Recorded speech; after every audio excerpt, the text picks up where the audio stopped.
Bonjour à toi chers spectateurs, les filles d'Olpha de Kauter Benania. J'avais très hâte de le voir. Pour la simple et bonne raison que lorsqu'il est passé à Cannes, je crois que dans les derniers jours, le vendredi et le samedi, juste avant que le palmarès soit annoncé, il était dans les grands favoris. Tout le monde était persuadé qu'il allait repartir au moins avec un prix, voire même peut-être plusieurs au vu de la puissance qu'avait l'air de dégager le métrage. Et finalement, comme vous avez dû le voir si vous avez regardé le palmarès, il est reparti bredouille. Donc je me suis dit, c'est quand même bizarre, la presse qui dit que le prix, le grand prix ou je ne sais quel prix devrait repartir avec ce film et que finalement il a rien.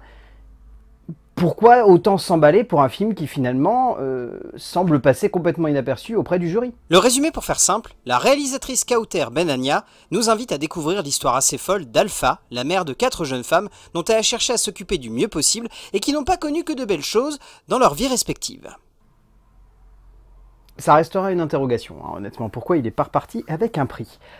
Kauter Benania vient de livrer une petite bombe dans le monde assez fermé et assez peu populaire, on va dire, auprès du grand public, du monde du documentaire. Parce que Les Filles d'Olpha est un documentaire qui n'en est pas vraiment un, qui est une œuvre par moment de fiction qui ne va pas assez loin pour être appelée vraiment un drame.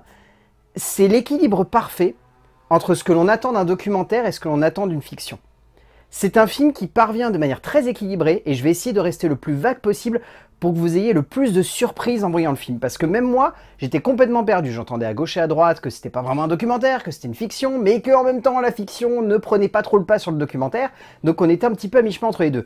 Donc honnêtement, quand je suis arrivé dans la salle, je savais que j'allais voir une œuvre hybride, mais je savais pas du tout quel type d'œuvre j'allais voir. Le film qui en découle est renversant de maîtrise. C'est tout ce que j'aime dans ce type de mise en scène qui a en plus de cela une espèce de mise en abîme ou de mise en perspective du métier de réalisateur ou en tout cas d'auteur. Kauter Benania ne veut pas simplement nous raconter l'histoire d'Olpha et de ses enfants.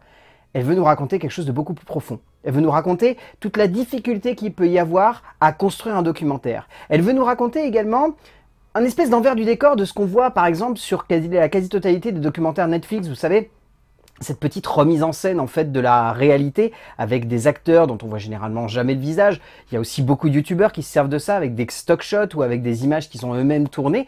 Et du coup, ce que j'aime beaucoup ici, c'est que on est complètement dans cette idée-là, mais pris de manière complètement inverse. L'objectif n'est pas de remettre en scène la réalité, l'objectif est d'accompagner la réalité en lui redonnant une nouvelle perspective, la perspective d'une auteure. Une auteure qui regarde des vrais personnages, qui ont vécu de vraies choses et qui essaye de comprendre et de cerner pleinement ce qui s'est passé dans leur tête à ce moment-là. C'est brillant. Lorsque l'on pense au documentaire, souvent on imagine quelque chose d'assez simple, et si ce n'est simple, quelque chose qui sonne comme classique en termes de forme, en termes de fond, en termes de profondeur dramatique et cinématographique, mais surtout, on imagine rarement que l'on puisse être capable de réinventer le genre. Kauter Benania parvient à faire cela au travers d'un documentaire qui n'est pas simplement cela, qui s'avère également être une plongée magnifique et symbolique dans l'idée même de créer, de développer, de construire et de façonner une œuvre de cinéma dans ce que tout cela représente de plus beau, de plus émouvant, de plus touchant, attachant et fort. Bref, un coup de maître comme on en voit peu.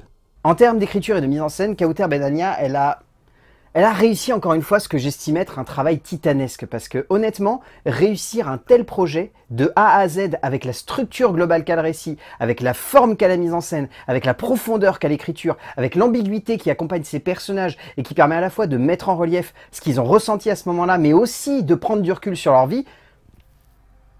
Waouh! Il y a des gens qui auraient pété une durite rien qu'à l'évocation de cette idée et là non. Il y a une cohérence d'esprit, il y a une logique, il y a une intensité, il y a en même temps une intimité, quelque chose de très simple, mais en même temps de très cohérent par rapport à la base du projet, qui fait que Benania, elle a réussi à construire un film qu'on pourrait appeler un chef-d'œuvre. Et ça ne m'étonnerait pas que certains qualifient le film de chef-d'œuvre, parce que dans sa catégorie, le film n'a aucun égal. Personne, je pense, a réussi à faire un tel documentaire avec une telle puissance dramatique et émotionnelle.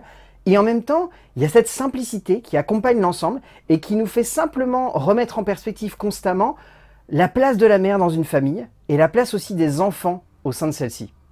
Et en plus de cela, la cinéaste peut se targuer de réussir à faire un portrait absolument magnifique de la Tunisie au fil des années 2000.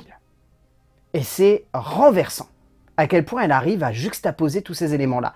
Vous imaginez un documentaire qui parle à la fois d'un pays, d'une famille, d'une évolution, des consciences, de la manière avec laquelle on regarde la société, et surtout sans jamais porter de jugement sur aucun de ces éléments-là, en les remettant toujours en perspective pour faire en sorte que le spectateur il puisse prendre ce qu'il a envie de prendre en termes d'analyse. Il puisse se dire, j'ai envie de regarder simplement un portrait de famille. J'ai plus envie de regarder une Tunisie qui évolue au fil du temps. J'aimerais voir comment les consciences se sont modelées au fur et à mesure que le printemps arabe et surtout que Daesh a pris de la place dans ces pays-là. Et je veux voir ce que ça a donné au sein des individus.